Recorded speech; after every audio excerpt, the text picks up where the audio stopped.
This morning, I dropped my son off to school with no shoes on, and not because I hadn't told him multiple times to put his shoes on, but instead, we got to school. I opened the door, and he didn't have his shoes on his feet. Okay, cool. We live 15, 20 minutes away from the school. And what was I going to do? Now, the past version of me would have been like, I told you to get your shoes on here, here, here, and here, and here. I reminded you, right? And I would have been like, frustration, and I'm going to throw it onto you because I didn't know how to regulate myself and hold my own emotions. And this morning, this beautiful thing happened where that side of me, the volume on that was all the way down. And instead, there was this part of me that was like, getting angry isn't going to solve the problem. Okay, bud, instead, I'm going to drop you off and I'll go to the op shop or the shops, whatever's open, and I'll come back and I'll get you some shoes.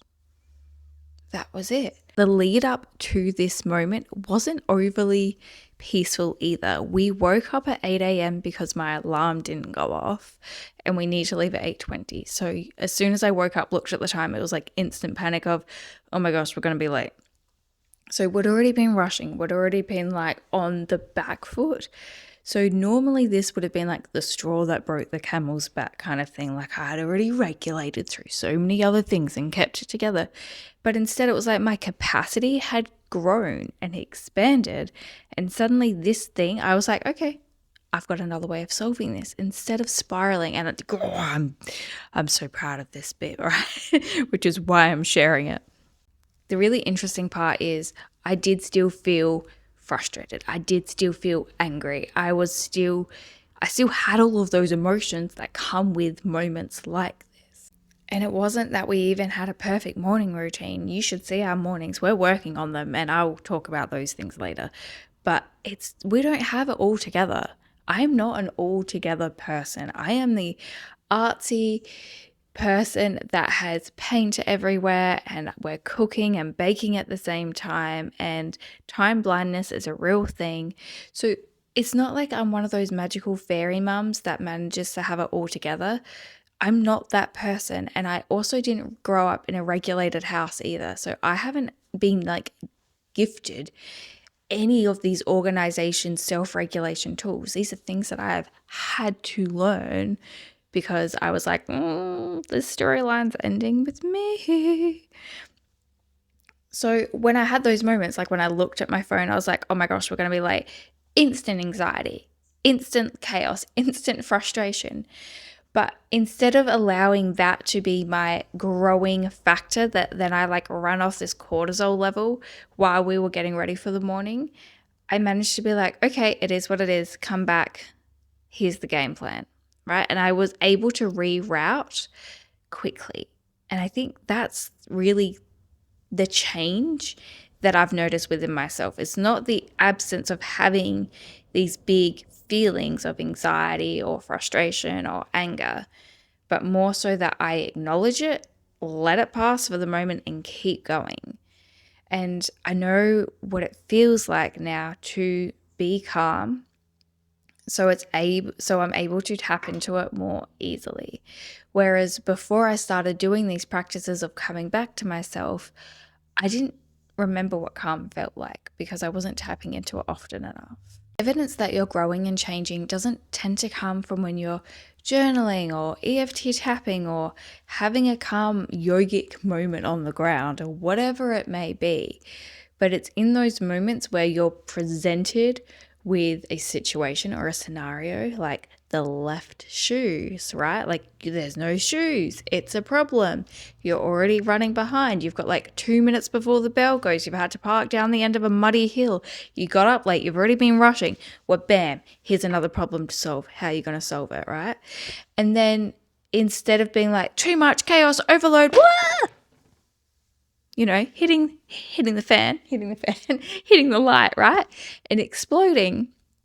Instead, that's the opportunity, and that's where your evidence comes from when you respond differently and you're like, oh my goodness, I have changed. I have shifted. Oh, this feels nicer. And you know what? It did feel nicer. I felt so successful in that moment. So successful. That's why I'm here talking to you about it, because I was like, this is a win and I want to share it, because it felt really good, because it was an evidential moment. And that's what I want you to start paying attention into in your own life. Just becoming aware. So I use an evidence tracker at the end of every night, which helped me to spot the moments where I had wins, because we are negatively wired as humans. And I must say, this generation of people and below, heck, any human I've met actually, we are so negatively wired. And all we see is like the bad things about ourselves, the things that we didn't do, the things where we failed, the things where we messed up. And we don't seem to notice our wins, even if they're minuscule. So I've created a PDF tracker. You can find it in my Calm toolkit. I think that's what it's called. But essentially, I write down the action that I did and what it proves. And then by the end of the week, I have, let's say, like 30 to 35 items, because I write about 5 a day. And that's then helped me to reinforce the growth and the trajectory that I'm heading on. So it's not the be all and end all, right? But it does give me a moment before I go to bed to be like, I didn't yell at the kids today, even though I really wanted to. What does this prove? It proves that I can stay calm and regulated. Or maybe it's that I paused before I lost my cool. What does that prove? It shows that I'm growing, right? So maybe you still yelled, maybe you still had the drink, whatever it is for you that you're trying to like alter and shift and change, but you noticed that there was a pause. That's the win. So instead of just seeing it, oh, well, I still had the drink, oh, I still yelled at the kids, or I still did this, you instead focus on the positive part. That's been a real game changer. So if you want that, it's in that Calm toolkit thing that I've got up. I think it might even be called Coming Home to Yourself. I honestly don't remember what I called it, but it's freaking awesome. And it's got some follow along things in there as well. I'm just looking at my notes because let's face it, ADHD is a real thing. Like I said, I'm not a super organized, regulated person all the time, but I'm going to keep trying and I'm going to keep sharing it with you. So really, there's 3 things that I've found within my own practice and with my clients. The first one is physical signs of activation, or when you start noticing that you're spiraling, whether it's that you have negative thoughts, whether it's the fact that you drink, whether it's the fact that you yell. There's a moment before those things happen, and identifying those when you start to feel that like, oh, within your body, right? When you start to feel the anger or the pressure or the overwhelm, that's the bit where you want to catch it right there. And then coming back to yourself. So that might be slowing down, taking a slow inhale. We know that that regulates our body, like it has a physiological effect on our nervous system. We know that when you take a breath in, that's related to your flight and fright system, that kind of anxiety driven system. But when you exhale and you make your exhale a little bit longer, a little bit slower, a little bit deeper, that's related to your rest and digest, your calm system. So taking a breath is way more powerful. If you're in a moment though where you're really like heightened, maybe a breath isn't going to do it for you. Maybe it's the fact that you need to shake your body, allow that excess energy to expel through you. But the idea is that you catch yourself before it gets really big, and then you choose a tool or a strategy. And maybe you just have one that you focus on. Like for me, I think when I started doing this years ago, it was go outside and take a deep breath in. And if I still felt really like within my body, like I just couldn't sit still, I was still frustrated and angry, then I would start shaking. I'd actually start like doing little jumps and shaking out my arms while I was outside. And eventually I would then be able to take my deep breaths.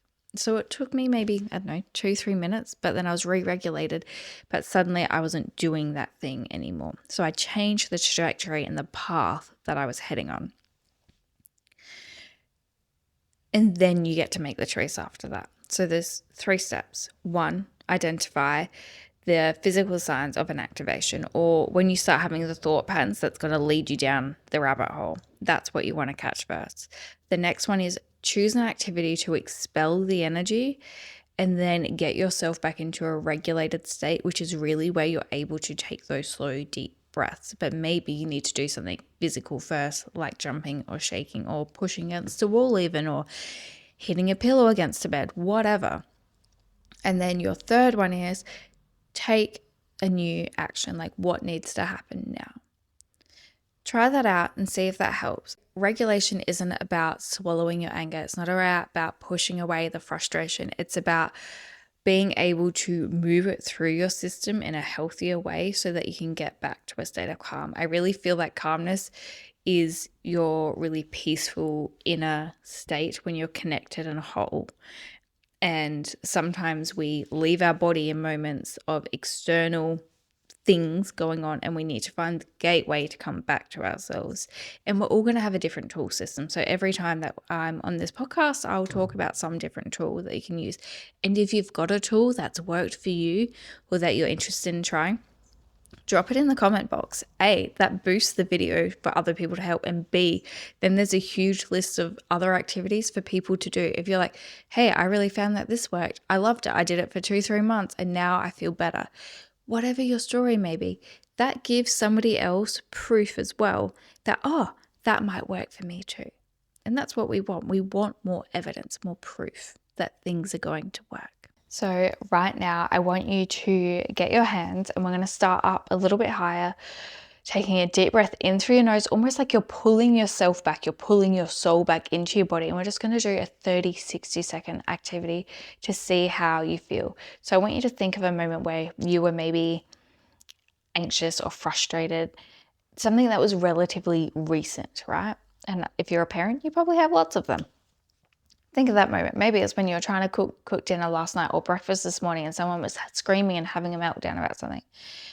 Even if you close down your eyes so you can really be in that memory, making it a bit bigger, turning up the dial, hearing the screaming, hearing the voices, feeling all of that pressure, almost like your heart rate racing a little bit more, and then taking that deep breath in through your nose, coming back into your body, and then shaking out your hands, holding them up high, and exhaling. And as I did mine, I actually dropped my hands down. So like shake, shake, shake all the way down from top to bottom. We're going to do that again. Feeling that frustration, that oh my gosh moment. Taking a deep breath in. Hands up high. Shaking them out as you exhale, dropping them back down.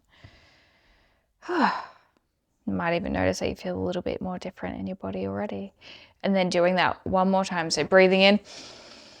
And shaking them out.